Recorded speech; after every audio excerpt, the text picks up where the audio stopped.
कार्यक्रम की अगले वक्ता के रूप में मैं आमंत्रित करना चाहूंगा आदरणीय डॉक्टर निशांत निशांत जी। राजनीति विज्ञान विभाग दयाल सिंह कॉलेज दिल्ली विश्वविद्यालय के असिस्टेंट प्रोफेसर हैं और सर का यूजी जो है हिंदू कॉलेज दिल्ली यूनिवर्सिटी से हुआ है और सर ने पोस्ट ग्रेजुएशन की पढ़ाई जवाहरलाल नेहरू विश्वविद्यालय नई दिल्ली से की है। सर को कॉमनवेल्थ फेलोशिप भी प्राप्त हुई है और सर का जो पीएचडी है वो किंग्स कॉलेज लंदन से हुआ है। सर अभी कई राष्ट्रीय अंतर्राष्ट्रीय स्तर पर लगभग 20 से अधिक शोध पत्र प्रकाशित करा चुके हैं और सर का जो संपादन है theorising the idea of freedom in India नाम से एक संपादित पुस्तक भी सर की आई हुई है। A thematic revisit to the political philosophy of Vivekananda Aurobindo and Gandhi नाम से सर की एक संपादित पुस्तक दूसरी आई हुई है और वर्तमान में सर कोऑर्डिनेटर हैं इंटेलेक्चुअल हिस्ट्री रिसर्च ग्रुप के, जो इंटरनेशनल लेवल पर काम करता है। Sir the political of proscription censorship law and its implementation in colonial India, इस विषय पर हम सबके बीच में बात रखेंगे। सर आपका बहुत बहुत स्वागत है। धन्यवाद अजीत जी। मेरी आवाज आ रही है? जी सर। धन्यवाद। पहले तो सभी आयोजनकर्ताओं का विशेष धन्यवाद कि आप लोगों ने मुझे इस सत्र में बोलने का मौका दिया, ये प्लेटफॉर्म दिया। इस प्रोजेक्ट के बारे में पिछले 4-5 महीने से मैं लगातार इसको फॉलो भी कर रहा हूं और मुझे एक बार आप लोगों से रूबरू होने का मौका भी पहले मिला है। और मैं बताऊं तो मैं आज जो बातें करने जा रहा हूं वो पिछले बार जो मैंने डिस्कशन किया था उससे थोड़ा सा अलग है, लेकिन बहुत ज्यादा अलग भी नहीं है। मैं कोशिश करूंगा कि ज्यादातर बातें हिंदी में रखूं, हालांकि मैं मुख्यतः अंग्रेजी भाषा में लिखता हूं और मेरी पढ़ाई भी अंग्रेजी भाषा में हुई है, लेकिन हाल फिलहाल में मैंने हिंदी में लिखना भी शुरू किया है, इसलिए कोई त्रुटि अगर हो जाए तो मुझे माफ कीजिएगा। सबसे पहला जो मेरा प्रस्ताव है वो ये है कि जो एक दो शब्द हैं अंग्रेजी के जिसे हम यूज करते हैं उसके बीच में अंतर को समझने का, और वो अंतर समझना क्यों जरूरी है उस पर मैं 1 मिनट में आता हूं। और वो शब्द है सेंसरशिप और प्रोस्क्रिप्शन। ये दो शब्द का प्रयोग होता है। इसको अगर हम समझना चाहें आम भाषा में तो सेंसरशिप एक बृहद कॉन्सेप्ट है, एक बड़ा कॉन्सेप्ट है, और प्रोस्क्रिप्शन उसका एक पार्ट है। क्योंकि अगर पोस्ट मॉडर्न राइटिंग्स को पढ़ा जाए, जो मॉडर्न ऑथर जैसे फूको को पढ़ेंगे, बोर्दियो को पढ़ेंगे, इन जैसे समाज शास्त्रियों को पढ़ेंगे, तो उसमें सेंसरशिप के जिन डायमेंशंस को टच किया गया है वो कहीं ना कहीं सेल्फ सेंसरशिप की भी बात करती है। वो सेंसरशिप को अभिव्यक्ति की आजादी के एक नॉर्मल पार्ट हिस्से के रूप में भी प्रेजेंट करती है। तो इसीलिए सेंसरशिप एक लार्जर कॉन्सेप्ट है, जबकि जब हम प्रोस्क्रिप्शन की बात करते हैं तो वो एक पर्टिकुलर एस्पेक्ट को टच करता है सेंसरशिप के प्रोसेस में, और वहां पर राज्य बहुत सिग्निफिकेंटली इंपॉर्टेंट होकर सामने आता है। राज्य बहुत इंपॉर्टेंट संस्था के रूप में सामने आता है, क्योंकि प्रोस्क्रिप्शन जो हो रही है वो राज्य के द्वारा ही की जा रही है। और राज्य की बात जब हो रही है तो एक और बहुत इंपॉर्टेंट चीज आ जाती है, कानून। क्योंकि राज्य जो प्रोस्क्रिप्शन कर रहा है वो कानून के आधार पर कर रहा है। कानून एक्चुअली में राज्य और समाज के बीच एक ब्रिज का काम कर, एक अंडरस्टैंडिंग का काम कर रहा है। कानून राज्य की शक्तियों को परिभाषित कर रहा है और समाज में कितनी स्वतंत्रता है उसको भी परिभाषित कर रहा है। इसीलिए जब भी हम प्रोस्क्रिप्शन शब्द का इस्तेमाल करते हैं तो उसका एक विशेष संदर्भ भी इंपॉर्टेंट है। और जिस संदर्भ में हम लोग आज बात कर रहे हैं, पिछले 3 दिनों से डिफरेंट स्पीकर्स ने बात की है, वो संदर्भ है कॉलोनियल इंडिया का। और एक नॉर्मल सा टेंडेंसी हमारे अंदर है, एक आम समझ ये है कि अगर ब्रिटिश है और ब्रिटिश राज्य है और भारत उनका गुलाम है तो वो जो भी करेंगे वो अपने फायदे के लिए हमेशा प्रोस्क्रिप्शन करेंगे, सेंसरशिप करेंगे, और एक यूनिफॉर्म पोजीशन उनका होगा। मेरा ऐसा मानना है कि इस तरह का जो जनरलाइज्ड अंडरस्टैंडिंग है कि ब्रिटिश जो है वो हर तरह के प्रतिबंध लगाएंगे ही लगाएंगे, और भारतीय जो है वो अपने अधिकारों के लिए हमेशा लड़ेंगे ही लड़ेंगे। ये बड़ा एक सिंपल पिक्चर ड्रॉ करता है, जो कि राजनीतिक विज्ञान के विद्यार्थी होने के नाते और सामाजिक विज्ञान के शोधार्थी होने के नाते मुझे थोड़ा सा चिंता होती है, क्योंकि सेंसरशिप का पूरा जो डिबेट है वो इतना सिंपल नहीं है। पहली पॉइंट तो ये है, हमें राज्य की प्रकृति को समझना होगा, और ब्रिटिश राज्य की प्रकृति को समझते हुए भी भारतीय समाज को अगर हमने नहीं समझा, उसके साथ जोड़ के नहीं देखा, तब तक वो संबंध हमें समझ में नहीं आएगा जो प्रोस्क्रिप्शन जैसा एक राज्य का चरित्र या व्यवहार हमें बताने का प्रयास कर रहा है। दूसरा इंपॉर्टेंट जो बात था, जब मैं ये कह रहा हूं कि जनरलाइजेशन नहीं की जानी चाहिए, आशुतोष जी ने जो अभी एक आर्काइवल स्टडी के आधार पर प्रेमचंद के बारे में कई चीजें बताई, इस तरह के काम इसलिए भी इंपॉर्टेंट हो जाते हैं क्योंकि हमें समझना होगा कि जब राज्य भी प्रोस्क्रिप्शन लगा रहा है, तो राज्य अपनी शक्तियों का जो इस्तेमाल कर रहा है कानून के इस्तेमाल के थ्रू, वो अलग अलग तरीके के जो टेक्स्ट है या पब्लिकेशंस है उसमें अलग अलग तरीके से कर रहा है। ऐसा नहीं है कि राज्य सब तरह के पब्लिकेशंस को बैन कर रहा है। वो बड़ा कैलकुलेटिव चरित्र है राज्य का कि वो किन पब्लिकेशंस को बैन करेगा, किन को अलाउ करेगा। वो बड़ा कैलकुलेटिव अप्रोच है, इंस्ट्रूमेंटल अप्रोच है। इसीलिए जैसे सेडिशन से रिलेटेड कोई अगर पुस्तक है जिसके बारे में ज्यादातर हमने अभी तक बात की, जो अंग्रेजी शासन को क्रिटिसाइज करता है, क्वेश्चन करता है, और ऑब्सिनिटी से रिलेटेड कोई अगर पुस्तक है, या फिर धर्म पर लिखा हुआ कोई किताब है, उन सब में राज्य का जो निर्णय होगा वो एक ही तरह से चलेगा और एक ही तरह से वो निर्णय लिए जाएंगे। ये मानना कहीं ना कहीं अपने जो रिसर्च का काम है उससे बेईमानी करना है।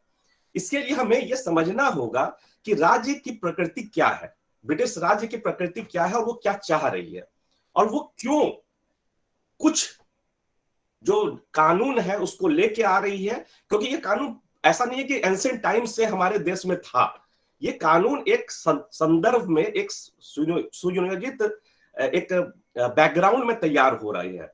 अगर आप बात करें सेंसरशिप लॉज की, तो हमें इसके लिए अगर आप पीछे जाना चाहते हैं तो जो लॉ कमीशंस थे जिसमें मकाउले थे, बाद में फिट्जेम्स स्टीफन जैसे लोग थे, उनको भी पढ़ना पड़ेगा, उनको भी समझना पड़ेगा। जो इंडियन पेनल कोड का अस्तित्व आता है या सीआरपीसी का जो अस्तित्व आता है 1860-70 के ईस्वी में, उसको भी समझना पड़ेगा। लेकिन उतना अंदर ना जाते हुए जो मूलभूत बात है कि एक तरीका तो यह समझने का कि जो पार्था चैटर्जी एक सिंपल अंडरस्टैंडिंग लाते हैं, एक बाइनरी लाते हैं कि मटेरियल और पब्लिक स्फीयर है और स्पिरिचुअल और प्राइवेट स्फीयर है, उसका एक बाइनरी है।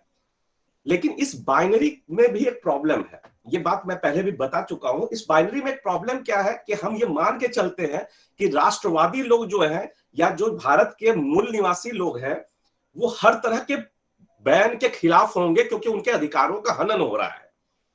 यानी कि वो अभिव्यक्ति की स्वतंत्रता के लिए नेचुरली हमारी अंडरस्टैंडिंग है कि अगर ब्रिटिश राज किसी चीज पर रोक लगा रहा है तो हम उसके ओपोजिशन में ही खड़े रहेंगे। तो ये भी एक बड़ा जर्नलिस्टिक और सिंपलिस्टिक अंडरस्टैंडिंग है कानून का, और कानून में राज्य और सब्जेक्ट के रिलेशनशिप का। तो इससे हमें बचना चाहिए, इससे हमें थोड़ा सा निकलना चाहिए, तभी हम ये जो सेंसरशिप और स्पेशली जो प्रोस्क्रिप्शन का पूरा खेल है इसकी कॉम्प्लेक्सिटी को समझ पाएंगे। अब इसको दो तरीके से हम अगर बात करना चाहें तो दो इंपॉर्टेंट एस्पेक्ट होता है किसी भी कानून का। एक तो होता है कि आप कानून बना क्यों रहे हैं या कानून क्यों बनाया गया, और दूसरा है कि कानून बनाने के बाद आपने कानून के साथ किया क्या। अब इन दोनों एस्पेक्ट्स को अगर मैं उठाऊं और इसी बात को साबित करने का प्रयास करूं तो दो तीन चीजें इंपॉर्टेंटली हमारे सामने आती है। पहला तो जैसा मैंने बताया कि कहानी इतनी सिंपल नहीं है कि ब्रिटिश सरकार है तो वो हर तरह के पब्लिकेशन पर एक तरीके से लाठी चलाएगी, ऐसा नहीं है। अगर आप देखें तो सबसे पहले जो कानून बने, नियम बने, नियमावली बनी, वो प्रेस एक्ट के माध्यम से बनी। जो पहला थ्रेट ब्रिटिश सरकार को, ब्रिटिश राज्य को फील हुआ वो वो उनके फॉर्मल जो जिसको हम कहते हैं कि 1858 के बाद फॉर्मल टेक ओवर ब्रिटिश सरकार का होता है, उससे बहुत पहले 18वीं शताब्दी में ही ये खेल शुरू हो चुका था। तो आप देखेंगे कि वर्नाकुलर प्रेस एक्ट से लेके बाकी प्रेस एक्ट उससे बहुत पहले से एग्जिस्ट कर रहे थे। उसके बाद एक और कानून आप देख लीजिए, सिडिशन से जुड़ा हुआ जो कानून है, जब आईपीसी का निर्माण हुआ तो 124 ए के रूप में सिडिशन का कानून ऑलरेडी उसमें सम्मिलित था। यानी कि कुछ ऐसे कानून जो राज्य के इंटरेस्ट में, और आप ब्रिटिश शासन को चैलेंज ना कर पाए, ब्रिटिश शासन के खिलाफ कुछ लिख ना पाए, ऐसे कानून बार बार बनाए भी गए, उसको ऐड भी किया गया। अब इसमें एक चीज का और ध्यान देना है, जो पिछले बार भी मैंने ये बात की थी, अगर आप इतिहास देखेंगे कि ये कानून कब आ रहे हैं, तो बड़ा क्लियर है कि हर वो वक्त जब ब्रिटेन कोई ना कोई वॉर में इन्वॉल्व है, चाहे एंग्लो अफगान वॉर हो या फर्स्ट वर्ल्ड वॉर हो या सेकेंड वर्ल्ड वॉर हो, वो कोई ना कोई इस तरह के प्रेस एक्ट्स वगैरह, डिफेंस ऑफ इंडिया एक्ट वगैरह लागू भारत पर करती है। सेडिशन का लॉ कब कब बनाया गया और कब उसको और रिव्यू किया गया और इसको स्ट्रॉन्ग किया गया। तिलक का केस सबको पता होगा, 1898 में जिस तरह से उसको सेडिशन लॉ को फिर से सोचने पर मजबूर किया तिलक के केस ने। तो हर बार जब भी ब्रिटिशर्स को लगा कि कहीं ना कहीं उनके अथॉरिटी को, उनके लेजिटिमेसी को, सो कॉल्ड लेजिटिमेसी को चैलेंज मिल रहा है भारतीयों द्वारा उनकी लेखनी से या फिर और भी किसी तरह के पब्लिकेशन से, तो उन्होंने नए नए तरह के कानून लाने का प्रयास किया और उसको लेके जीरो टॉलरेंस की एक स्थिति उन्होंने बनाने का प्रयास किया। लेकिन अगर कुछ और कानून को देखें तो कहानी थोड़ी सी अलग है। जैसे ऑब्ससिनिटी पर जो कानून है, जो ऑब्ससिनिटी लॉज जो है, उसकी कहानी थोड़ी सी अलग है। ऑब्ससिनिटी लॉज भी ब्रिटिश कानून का हिस्सा जो इंडिया में लगा आईपीसी के धाराओं के तहत, वो बहुत पहले से एग्जिस्ट करता था। लेकिन वहां पर जब ब्रिटिशर्स ने उस समय जो कानून बनाए थे, उसमें उनकी जो समझ ऑब्ससिनिटी को लेके थी, वो पूरी तरह से एक ब्रिटिश समझ थी। अब जब हम ऑब्ससिनिटी की बात करते हैं तो एक और कॉम्प्लेक्सिटी उसके साथ जुड़ जाता है। उसमें एक नैतिक मूल्यों का भी सवाल आ जाता है, जिसका की संदर्भ से लेना देना बहुत ज्यादा होता है। जैसे भारतीय समाज में किन चीजों को समाज एक्सेप्ट करेगा, किन चीजों को एक्सेप्ट नहीं करेगा, जैसे ऑब्ससिनिटी को डिफाइन कैसे किया जाएगा, ये अमेरिका में अलग तरीके से डिफाइन किया जाता है, भारत में यहाँ के मूल्यों के अनुसार डिफाइन किया जाता है। तो जब ब्रिटिशर्स ने वो कानून बनाया था तो उनके दिमाग में वो विक्टोरियन इंग्लैंड का इमेज था, जहां कंजर्वेटिव पार्टी बहुत स्ट्रॉन्ग फोर्स थी, और उसको ध्यान में रख के उन्होंने वो कानून डेवलप किया था और वहीं से इंस्पायर होके किया था कि इस तरह की चीजों को हम उसमें मतलब कि प्रोहिबिट करेंगे। मतलब इस तरह के लेखनी जो कि वल्गैरिटी को कैसे डिफाइन करेगा या ऑब्ससिनिटी को कैसे डिफाइन करेगा, उस तरह के लेखनी को हम प्रोहिबिट करेंगे। लेकिन भारत में जब उसको लागू करने की बात आई तो यहां पर बड़ा एक मॉरल कॉम्प्लेक्सिटी हो गया। यहां पर जब आप ब्रिटिश मूल्यों को उस अनुसार कानून बना के लागू कर रहे हैं तो भारतीय मूल्यों का क्या? तो यहां पर भारत के लोगों ने उन कानूनों में संशोधन की डिमांड भी की और उन शब्दों को, जैसे ऑब्ससिनिटी है, वल्गैरिटी है, इसको भारतीय संदर्भ में रीडिफाइन करने का आर्गुमेंट भी दिया। चारू गुप्ता मैडम ने इन चीजों पर आपका ऑलरेडी उनका लेक्चर हो चुका है, इसीलिए मैं इस पर ज्यादा नहीं जाऊंगा। मैं एग्जांपल, जैसे राजा रवि वर्मा का केस था, और जैसे मंटो का केस था, या अंगारे जो एक उर्दू लिटरेचर का बड़ा इंपॉर्टेंट एग्जाम्पल है सेंसरशिप का, वो केस था। इनमें आप देखेंगे कि कहीं ना कहीं जो शायद अगर वो किताब या वो पेंटिंग्स अगर ब्रिटेन में होती तो शायद उस पर अलग तरीके से कार्रवाई हो रही होती। लेकिन चूंकि वो भारतीय समाज में उसका प्राध्यापन हुआ, यहाँ पर वो लिटरेचर लिखा गया, तो इसलिए उस पर रिएक्शन अलग तरीके से आया। तो कहीं ना कहीं कुछ ऐसे भी कानून थे जिसमें ब्रिटिशर्स को यहाँ के सेंसिबिलिटीज को ध्यान में रखते हुए टिंकरिंग करने की आवश्यकता पड़ी। अब एक तीसरा तरह का कानून भी था जिस पर कि मैं आपका थोड़ा फोकस दिलाना चाहूंगा, और ये था रिलीजियस सेंसिबिलिटी से जुड़े हुए कानून, कि धर्म से जुड़े हुए जो कानून है उस पर क्या अंडरस्टैंडिंग होगी। आपने पढ़ा होगा कि एक तरीके से जिस तरह से पॉलिटिकल गुलामी जो ब्रिटिश सरकार डायरेक्ट कंट्रोल के थ्रू कर रही थी, उसके अलावा एक रिलीजियस और कल्चरल कन्वर्जन का भी पॉलिटिक्स चल रहा था क्रिश्चियन मिशनरीज के द्वारा। तो निश्चित ही क्रिश्चियन कोई नई अगर विचार या धार्मिक विचार अगर आती है विमर्श में, तो वो अपनी जगह कैसे बनाएगी, पहले जो ऑलरेडी एग्जिस्टिंग विमर्श है उसको साइडलाइन करने का काम करेगी, उसकी आलोचना करने के काम करेगी, उसके कमियां गिनाने का काम करेगी और उसके आधार पर अपने आप को एस्टैब्लिश करने का काम करेगा। तो ऑब्वियसली उसमें क्रिश्चियन मिशनरीज के राइटिंग्स में हिंदू धर्म का और इस्लाम का बहुत बुराइयां भी निकल के आई, और इस्लाम और हिंदू धर्म के जो समर्थक थे उन्होंने भी एक दूसरे के ऊपर काफी छींटाकशी की। अगर आप जो मुख्य कानून जो रिलीजियस सेंसरशिप से जुड़े हुए भारतीय कानून में आज भी है, जो 153A सेक्शन 153A और सेक्शन 295A, इन दोनों के अगर इतिहास में जाएंगे तो एक बड़ा यूनिक चीज आपको दिखेगा कि इन दोनों कानूनों की जो प्रोविजन है, ये कॉलोनियल टाइम्स में ब्रिटिश सरकार के अंदर इसका डिमांड भारतीय समाज से आ रहा है। जैसे 153A 1898 में जब सेडिशन लॉ को रिव्यू किया जा रहा था, उस दौर में आपने इतिहास अगर थोड़ा पढ़ा होगा तो आपको पता होगा कि 1875 और के बाद के ईस्वी में 1890 और तक और 20वीं शताब्दी के बिगिनिंग तक कम्युनिज्म का बड़ा प्रकोप रहा भारतीय समाज में, और उस भारतीय समाज को विभाजित करने में, और उसमें हिंदू और मुसलमानों के जो कट्टर समर्थक थे उन्होंने एक दूसरे के ऊपर काफी आरोप प्रत्यारोप पर छींटाकशी, और यहां तक कि दोनों एक दूसरे के ईश्वर को गाली गलौज करना अपने पैम्पलेट्स में और राइटिंग्स में, ये सब भी चल रहा था। तो बड़ा कॉम्युनल माहौल 1890 ईस्वी में के अराउंड था।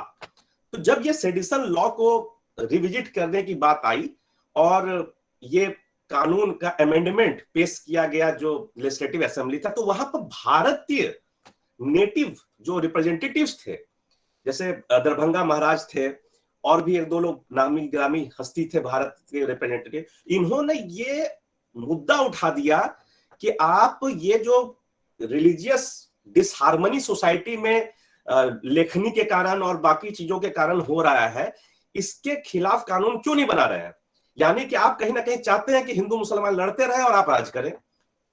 तो बहुत प्रेशर देने पर ब्रिटिशर्स तैयार हुए कि ठीक है, हम इसके लिए कानून बनाएंगे, लेकिन इसके लिए एक सेपरेट कानून बनाएंगे, वो 124A सेडिशन लॉ का पार्ट नहीं होगा। और बाद में उन्होंने 153A कानून बनाया जो आज भी भारतीय इंडियन पिनल कोड का हिस्सा है। तो आप देखें कि ये पूरा डिमांड जो था लोकल कम्युनिटी के तरफ से आ रहा था, और यहां तक कि ब्रिटिशर्स ने कई बार ये समझाने का प्रयास किया, वहां उसके जो आप अगर उसके प्रोसीडिंग्स पढ़ेंगे लेजिस्लेटिव असेंबली के, वहां पर ये आर्ग्यू किया जा रहा है कि थोड़ा बहुत जो है इस तरह का फ्रीडम होने चाहिए। इस फ्रीडम का फायदा क्योंकि क्रिश्चियन मिशनरीज को भी मिल रहा था, इसलिए ब्रिटिशर्स चाहते थे कि इस तरह का थोड़ा सा फ्रीडम होना चाहिए। लेकिन यहाँ के लोग, यहाँ के जो रिप्रेजेंटेटिव्स थे, वो अड़ गए कि नहीं, इस तरह का कानून लाइए, नहीं तो आप दोनों समुदायों के बीच में झगड़ा लाने का काम करेंगे। 1920 के दशक में भी सेम इस तरह का माहौल क्रिएट होता है, और नॉन कॉपरेशन मूवमेंट जब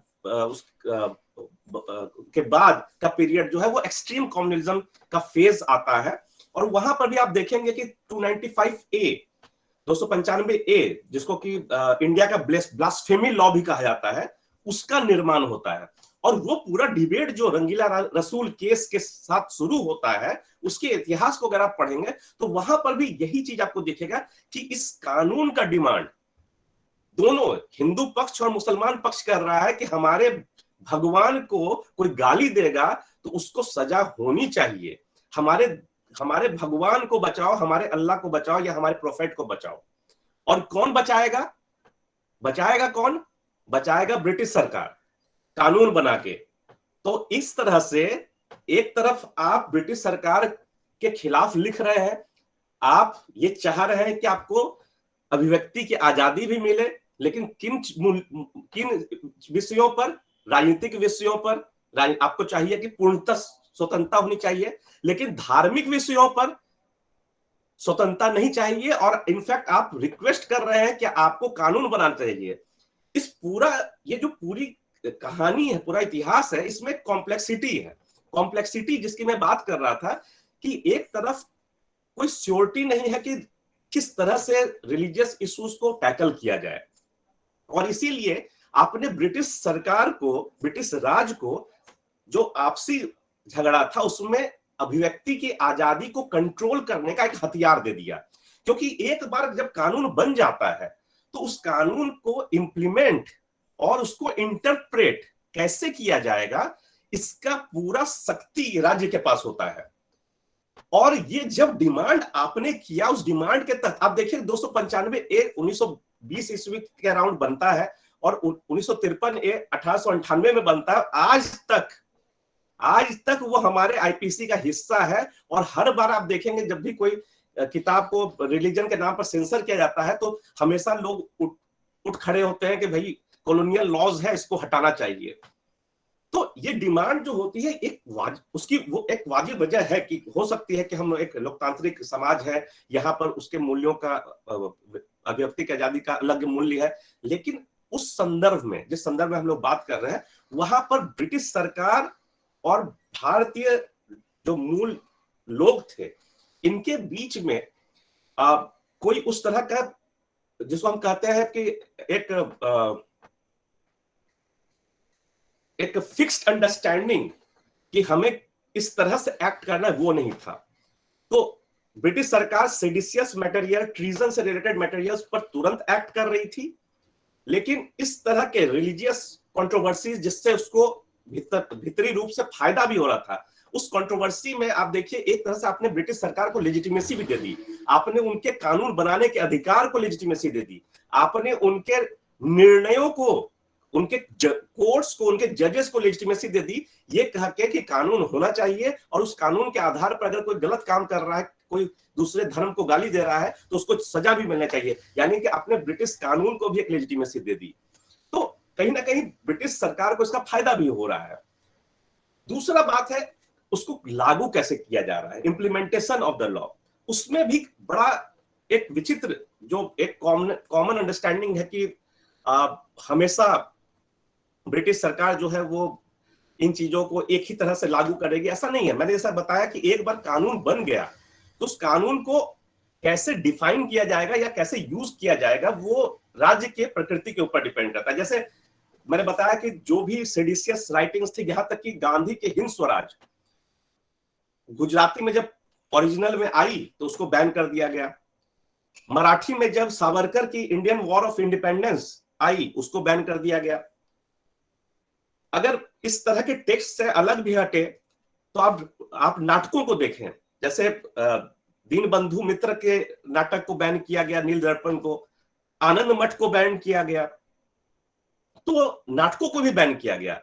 लेकिन जहां धार्मिक विषयों का मामला था, वहां पर हर बार आप देखेंगे इतिहास में जिस तरह के किताबें या पैम्पलेट्स बैन हुए, उसमें कई बार ऐसा हुआ कि सरकार को और अथॉरिटीज को बड़ा क्लियर पता था कि किस तरह का मूवमेंट हो रहा है। फॉर एग्जांपल, अगर आप 1920s में जो हिंदी उर्दू का की पूरी एक पृष्ठभूमि बनी झगड़े की, या कॉप प्रोटेक्शन मूवमेंट जो चल रहा था 1880s 90s में, उसमें कई ऐसे आपको दस्तावेज आर्काइव्स में मिल जाएंगे जिसमें कि आपको समझ में आएगा कि ब्रिटिश जो सरकारी अधिकारी थे उनको एग्जैक्टली मालूम था कि किस तरह से कॉम्युनल डिसहार्मनी फैलाने का काम, उन्माद फैलाने का काम ये पैम्पलेट्स कर रही है, ये राइटिंग्स कर रही है, ये प्रेस कर रहा है। लेकिन वो बड़ा स्ट्रेटेजिकली उस कॉन्टेक्स्ट को यूज कर रहे थे अपने पावर को और कंसोलिडेट करने के लिए, क्योंकि उनको पता था कि इस तरह की जब हिंदू मुस्लिम के बीच में झगड़ा होगा, जो डिवाइड एंड रूल पॉलिसी जिसको हम लोग सिंपल भाषा में कहते हैं, उसका फायदा उनको इनडायरेक्टली होता था। क्योंकि जो भी विक्टिमाइज्ड ग्रुप होता था वो सबसे पहले उनके पास आता था कि आप हमें कानूनी रक्षा प्रोवाइड कीजिए और दूसरे के खिलाफ एक्ट कीजिए, जो कि बहाना बनता था चुनिंदा बड़े नेताओं को जेल में डालने का। तो वो कहीं ना कहीं उनके लिए फायदा था।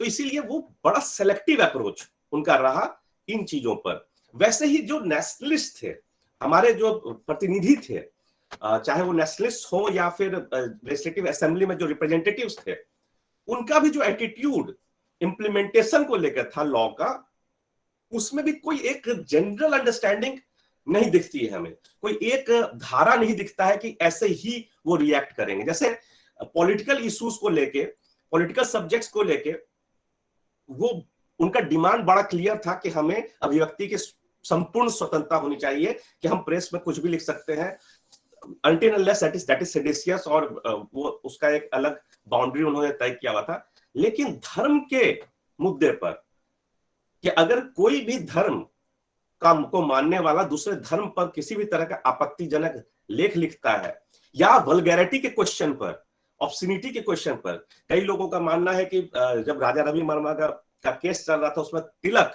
राजा रवि वर्मा के साथ बिल्कुल नहीं, तो उनके खिलाफ माहौल जो बनी थी उसका समर्थन कर रहे थे। गांधी पर आरोप लगता है कि कई मुद्दों पर जहां धर्म से जुड़े पैम्पलेट्स वगैरह का डिस्ट्रीब्यूशन था, वहां पर गांधी एक अलग तरह का पोजीशन लिए हुए थे। तो ये एक आपको दिखेगा कि कहीं ना कहीं एक कोई लाइन नहीं है जिसको कि ये लोग फॉलो कर रहे हैं। वो एक मुद्दे पर कहीं ना कहीं आपको लगेगा कि वो ब्रिटिश सरकार के साथ बैठ के कानून बना रहे हैं रिलीजन के मुद्दे पर, और जहां प्रेस फ्रीडम का मुद्दा है या राजनीतिक राइटिंग्स का मुद्दा है, वहां पर वो ब्रिटिश सरकार के खिलाफ अपने अधिकारों का डिमांड भी कर रहे हैं। तो ये जो ब्रॉड आर्ग्यूमेंट है, मैं जो आज पेश करना चाह रहा था, दो बातें मुख्यतः मैं पेश करना चाह रहा था। पहला तो ये कि अगर हमें वाकई में प्रोस्क्रिप्शन और सेंसरशिप को समझना है, तो हमें वन साइज फिट्स ऑल का जो अंडरस्टैंडिंग है, ख्याल से सेंसरशिप स्टडीज का बहुत नुकसान कर रही है भारत में विशेषकर। इंटरनेशनली अब ये टेंडेंसी हो गई है कि जब हम सेंसरशिप की बात कर, फिल्म सेंसरशिप की अलग बात करते हैं, लिटरेचर बेस्ड सेंसरशिप की अलग बात करते हैं, पॉलिटिकल सेंसरशिप के अलग, पॉलिटिकल लिटरेचर की अलग बात करते हैं। भारत में अभी भी एक आइडिया है कि सेंसरशिप मतलब कि सबको एक ही जैसा ट्रीट किया जाए। सारे सेंसरशिप एक जैसा नहीं होते हैं, हर सेंसरशिप का नेचर अलग होता है, और हर तरह के जो लिटरेचर का भी अगर बात किया जाए तो लिटरेचर में भी ऑब्ससिनिटी से रिलेटेड जो लिटरेचर है उसका सेंसरशिप और पॉलिटिकल लिटरेचर का सेंसरशिप एक तरीके से काम नहीं करता है, और रिलीजन से रिलेटेड लिटरेचर का। तो लिटरेचर के विद इन भी ये डाइवर्सिटी है। तो अगर हम वाकई में सीरियस काम करना चाहते हैं तो हमें आवश्यकता है कि हम इस जो ये डिफरेंशिएशन जो है इसको ध्यान में रखते हुए जनरलाइजेशन करें। दूसरी बात जो मैं रखना चाह रहा था कि हम जो एक गिवन अंडरस्टैंडिंग ऑफ सेंसरशिप है उससे आगे बढ़ते हुए उस संदर्भ में किस तरह से डिफरेंट एजेंसीज काम कर रहे थे। एजेंसी का मतलब यहाँ पर ये नहीं कि ब्रिटिश एजेंसी, और मैं हर व्यक्ति मतलब उस पूरे संदर्भ में ह्यूमन एजेंसी और सब्जेक्ट कैसे का। फॉर एग्जांपल जब मैं ये कह रहा हूं कि भारतीय खुले तौर पर इस ऐसे कानून का समर्थन कर रहे थे जो रिलीजियस सेंसिबिलिटीज को प्रोटेक्ट करती हो, और वो लेजिस्लेटिव असेंबली में लाला लाजपत राय जैसे लोग भी उसमें समर्थन करते मुद्रा में नजर आते हैं अपने वाक्यों में, तो हमें ये समझना होगा कि भारतीय लोग केवल सब्जेक्ट्स के रूप में अपने आप को इमेजिन नहीं कर रहे हैं। उस संदर्भ में वो एक सिटीजन के रूप में अपनी स्वतंत्रताओं के सीमाओं का निर्माण करने के लिए भी तैयार है, कि अगर मैं एक सिटीजन हूं तो क्या चीज हमारे समाज में मूलतः अलाउ होना चाहिए, क्या नहीं होना चाहिए, उसकी बाउंड्रीज को रिडिफाइन करने का भी प्रयास करें। वो केवल एक सब्जेक्ट नहीं है, वो एक सिटीजन के रूप में भी, हालांकि उस समय भारत आजाद नहीं हुआ है इसलिए नागरिकता की बात करना बेमानी है, लेकिन फिर भी वो केवल एक सब्जेक्ट नहीं है, वो अपने अधिकारों और अपने स्वतंत्रता को डिफाइन करने का मेंटल और रैशनल कैपेसिटी रखता है। ये मैं कहने का प्रयास कर रहा हूं। तो इसलिए ये कॉम्प्लेक्सिटी को हम बहुत ज्यादा सिंपलिस्टिक अगर बनाएंगे तो ये इश्यूज खत्म हो जाएंगे। तो मेरे ख्याल से तो अगर हम जनरली, मेरा जो आर्ग्यूमेंट था कि अगर हमको सेंसरशिप और प्रोस्क्रिप्शन की पूरी पॉलिटिक्स को समझनी है तो हमें एक intermixture, we have to see it as an intermixture of selective politics of censorship based on British interest and also selective mode of opposition based on nationalist interest, which is both political, moral or any other interest. ये दोनों चीज का समागम है। ऐसा नहीं है कि ब्रिटिश एक ही तरह से काम कर रहे थे और ऐसा नहीं है कि नेशनलिस्ट एक ही तरह से काम कर रहे थे। उनकी अपनी अलग अलग मुद्दों पर अलग अलग समझ थी, अलग अलग सोच थी, अपने अपने व्यवहारिक जरूरतों और मापदंडों को ध्यान में रखते हुए। ठीक है, तो इसलिए हम अगर प्रोस्क्रिप्शन की बात करते हैं तो इन, और प्रोस्क्रिप्शन से जुड़े कानून की बात करते हैं तो इन चीजों का ध्यान रखना बहुत आवश्यक है। धन्यवाद।